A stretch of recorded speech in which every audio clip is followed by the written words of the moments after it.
Des toxicomanes, du trafic de drogue, des squatteurs et de l'insalubrité, les habitants de cet immeuble en ont ras-le-bol. Depuis des mois, le hall d'entrée de leur immeuble s'est transformé en vrai point de deal.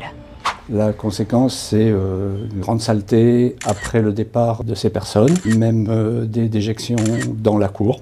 Donc il y a encore des traces ici et là. Tous les jours, ou presque depuis l'été dernier, des personnes rentrent dans l'immeuble.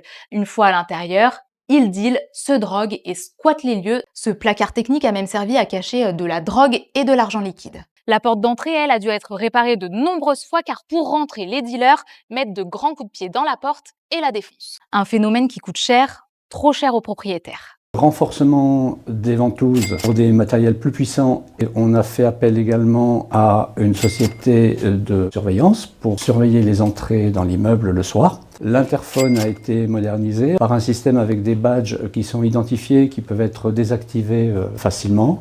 De son côté, la mairie de Bordeaux, elle, assure faire le nécessaire. Nous avons décidé d'agir très vite en déployant des policiers municipaux sur site en journée et en soirée pour surveiller l'entrée de l'immeuble et si besoin rentrer dans l'immeuble voir ce qu'il se passe et également envoyer des médiateurs sociaux pour prendre en charge les personnes qui peuvent se réfugier dans ces couloirs-là. La copropriété assure avoir déposé une plainte auprès du procureur de la République de Bordeaux, restée d'après elle sans réponse.